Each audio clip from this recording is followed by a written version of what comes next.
एक अमीर आदमी था। उसने समुद्र में अकेले घूमने के लिए एक नाव बनवाई। छुट्टी के दिन वह नाव लेकर समुद्र की सैर करने निकला। आधे समुद्र तक पहुंचा ही था कि अचानक एक जोरदार तूफान आया।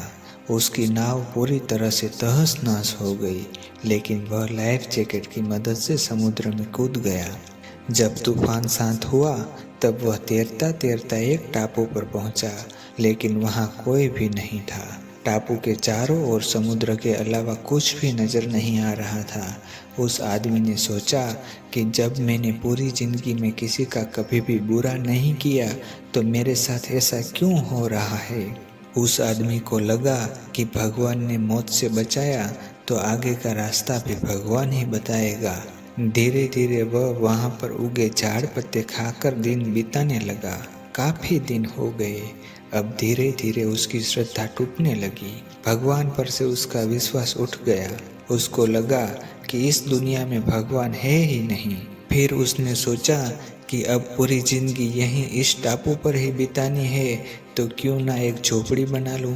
फिर उसने झाड़ की डालियों और पत्तों से एक छोटी सी झोपड़ी बनाई।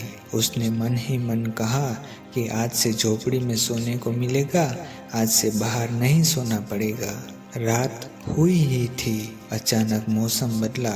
जोर जोर से बिजलियां कड़कने लगी। तभी अचानक एक बिजली उस झोपड़ी पर आ गिरी और झोपड़ी जलने लगी। यह देखकर वह आदमी टूट गया। आसमान की तरफ देखकर बोला, तुम भगवान नहीं राक्षस है। तुझ में दया जैसा कुछ है ही नहीं। तुम बहुत क्रूर है। वह व्यक्ति हताश होकर सर पर हाथ रखकर रो रहा था कि अचानक एक नाव टापू के पास आई।